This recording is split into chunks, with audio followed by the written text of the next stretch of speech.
ஸ்கூல்ல நீ எப்படி அவன் இப்படி பண்ணக்கூடிய ஆளுன்னு சொல்லலாம். நீ அவனுக்கு சப்போர்ட் பண்ணி பேசியிருக்கணும்ல. அவனுக்கு எதிரா நீ பேசுனத வச்சு தான் கோர்ட்ல கேஸ் பெருசா ஆகியிருக்கு என்கிறார். அப்போதும் விஜயா, இவன்லாம் அங்க போனாதான் ஒழுங்கா இருப்பான் என சொல்கிறாள். இதனைக் கேட்டு பாட்டியும் கோபப்பட, நீங்க அவனை கண்டிச்சு வளர்க்கலை.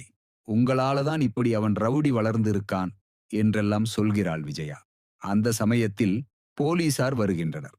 முத்துவை அழைச்சிட்டு போக வந்திருப்பதாக சொல்ல, அவர்களிடம் அண்ணாமலை கெஞ்சுகிறான். அதற்கு அவர்கள் ஹெட்மாஸ்டர் இப்போ கோமால இருக்காரு.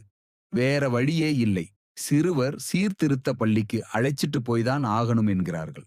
அண்ணாமலை ஒரு கட்டத்திலே என் பையனை விட்டுடுங்க என காலை பிடிச்சே கெஞ்ச ஆரம்பிக்கிறார். ஆனாலும் கோர்ட் ஆர்டர் படி முத்துவை கூட்டிட்டு தான் போகணும் என சொல்லி அழைத்து போகிறார்கள். அண்ணாமலை கெஞ்சி கொண்டே இருக்க, விஜயா நீங்க எதுக்காக இப்போ இவனுக்காக கெஞ்சிட்டு இருக்கீங்க? ஜெயிலுக்கு போகட்டும். அப்போதான் எல்லாருக்கும் நிம்மதி என சொல்கிறாள். அதனைக் கேட்டு முத்து அதிர்ந்து போகிறான். பாட்டியும் அவனும் நீ பெத்த பையன்தானே, அவனுக்கு இப்படி நடந்ததுல உனக்கு கொஞ்சம் கூட வருத்தம் இல்லையா என கேட்கிறார். ஆனால் விஜயா இதையெல்லாம் கண்டு கொள்ளாமல் இருக்கிறாள். கடைசியாக முத்துவை போலீசும் அழைத்து சென்று விடுகின்றனர். இந்த சம்பவங்களை எல்லாம் மீனாவிடம் சொல்லி கதறி அழுகிறான் முத்து. இதனை அடுத்து மீனா நீங்க எதனால இதுக்கெல்லாம் காரணம் மனோஜ்ன்னு சொல்லல என கேட்கிறாள். அதற்கு முத்து பெத்த அம்மாவே என்னை ரவுடின்னு சொல்லிட்டாங்க. அதுலயே நொறுங்கி போயிட்டேன்.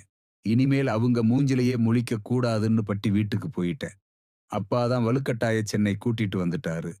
என் மனசுல இருக்க வலிய மறக்க குடிக்க ஆரம்பிச்சேன். அப்படித்தான் ஒரு நாள் குடிச்சிட்டு அப்பா கிட்ட எல்லா விஷயத்த சொல்லி அழுதேன். அவருக்கு மட்டும் தான் நடந்தெல்லாம் தெரியும் என்கிறான். அவனுடைய சின்ன வயதில் நடந்த துயரங்களை எல்லாம் கேட்டு சோகத்தில் மூழ்கிறாள் மீனா.